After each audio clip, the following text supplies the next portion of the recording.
احادیث کا مضمون ہے جو آج بھی بچہ اپنے مرحوم والدین کو ایصال ثواب کرے، ان کے رشتہ داروں کے ساتھ اچھا سلوک کرے، ان کو کسی کے ماں باپ کو گالی دے کر اپنے ماں باپ کو گالی نہ دلوائے، وہ ماں باپ کے فرما برداروں میں شامل ہوگا۔ لوگ اپنے ماں باپ کو گالیاں دلواتے ہیں، کیسے؟ صحابہ نے کہا حضور اپنے ماں باپ کو کون گالی دے سکتا ہے؟ اللہ کے حبیب نے فرمایا دوسرے کے ماں باپ کو گالی دیتے ہیں لوگ، پھر ان کے ماں باپ کو گالی دیتے ہیں۔ گالیاں دینے والوں ماں بہن کی گالیاں دیتے ہو، زبان لٹک نہیں جاتی؟ اس لیے دی اللہ نے زبان، اور پھر سامنے سے کیا ہوتا ہے؟ تمہاری ماں تمہاری بہنوں تمہارے والد کو گالیاں پڑتی ہیں، اچھا لگتا ہے؟ ارے ایسے کام کرو کہ لوگ کہیں ایسی اولاد ہے تو ماں باپ کیسے ہوں گے؟ اتنا پیارا بیٹا، ایسی پیاری اولاد، ان کے ماں باپ کو اللہ جنت نصیب کرے۔ ایسے کام کرو نا کہ ماں باپ کو قبر میں بھی رحمتیں اور دعائیں ملیں۔ اگر آج کوئی چاہتا ہے کہ اپنے ماں باپ کی روح کو خوش کر لے، خوب ایصال ثواب کرے، نفل نماز پڑھے تو ماں باپ کے نام پر ثواب بھیج دے، ذکر و اذکار کرے۔ ماں باپ کی بارگاہ میں نامہ اعمال پیش ہوتے ہیں، یاد رکھنا، گناہ نہ کیا کرو۔ ہمارے گناہ جب ماں باپ کے پاس جاتے ہیں تو ماں باپ غمگین ہو جاتے ہیں۔ خوش نصیب ہے وہ ماں باپ جن کی اولاد نمازی ہے، عبادت گزار ہے، دین کا کام کرنے والے، صدقہ خیرات کرنے والے ہیں۔ جب ان کے پاس بچوں کے اعمال جاتے ہیں تو قبر میں خوش ہو جاتے ہیں۔ ابھی بھی دکھ پہنچاتے ہیں ماں باپ کو۔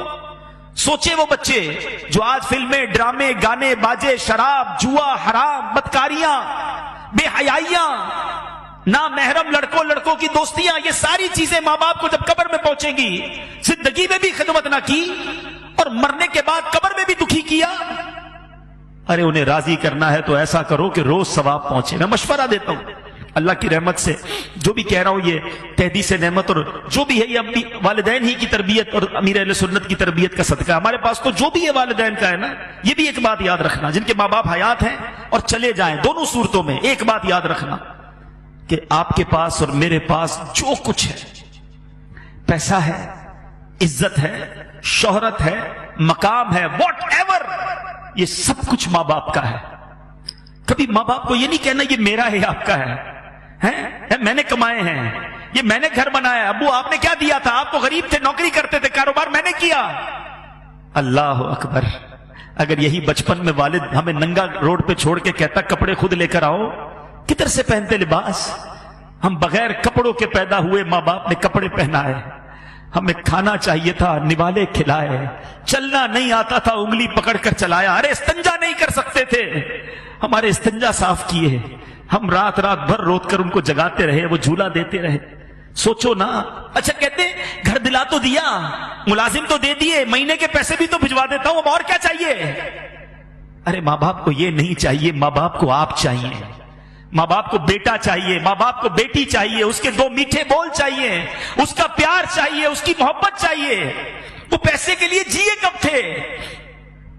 اور اب اگر وہ چلے گئے نا تو یہ مت سمجھنا یہ پیسہ میرا ہے، خدا کی قسم، خدا کی قسم تمہارے پیسے کا نصیب ہے۔ اگر تمہارا پیسہ ماں باپ کے لیے کسی جگہ استعمال ہو جائے، ماں باپ پر خرچ ہو جائے اور زندگی میں خرچ ہو جائے، تو خوش نصیب ہے وہ بچہ کہ کبھی ماں باپ کو کچھ لا کر کھلائے، کبھی ماں باپ کو کچھ اچھا پہنائے، کبھی ماں باپ کو کوئی تحفہ دے۔ اس سے زیادہ خوش نصیب کوئی نہیں ہے۔ ساری زندگی جنہوں نے مجھے پہنایا، جنہوں نے کھلایا، آج اللہ نے موقع دیا کہ میں ان کو کچھ پیش کر سکوں، اور اگر اس وقت نہ کر سکے، اللہ نے بعد میں مال دے دیا ہے، اللہ نے بعد میں نواز دیا ہے نا، تو آج کر لو نا، بھیجو نا ثواب انہیں، صدقہ کر کے، خیرات کر کے۔ مشورہ دیتا ہوں ماں باپ کے نام کی مسجد بناؤ، اللہ نے دیا ہے نا، اللہ بڑا کریم ہے، صرف ماں باپ کو ثواب نہیں ملے گا۔ اللہ کے حبیب فرماتے ہیں جو اللہ کے لیے مسجد بناتا ہے اللہ اس کے لیے جنت میں گھر بناتا ہے۔ ماں باپ کو بھی ثواب ملے گا، تمہیں بھی جنت میں گھر مل جائے گا۔ اور ہم نکمے روز ثواب نہیں پہنچائیں گے، مسجد والے روز ثواب پہنچائیں گے۔ مجھے جب بھی فیضان جیلان دیکھتا ہوں، اس مسجد میں جب بھی آتا ہوں، مجھے سکون ہوتا ہے کہ انشاءاللہ یہاں ہونے والی ہر نماز میں میرے والد کو ثواب ملتا ہو، یہاں ہونے والے ہر اجتماع میں میرے والد کو، مجھے بڑی امید ہے، مجھے یاد ہے وہ سارے دن کہ اس مسجد میں کتنے نمازی تھے اور کس طرح ابو آتے تھے، کس طرح ہماری ہمتیں بڑھاتے تھے۔ مجھے ایک صاحب ملے، مرنے کے بعد بہت ساری باتیں پتہ چلتی، اسلم ڈیڈی ماشاءاللہ اس مسجد میں، وہ بھی ہمارے بہت اچھے ساتھیوں میں سے تھے، آج کل فیصلہ آباد میں ہیں۔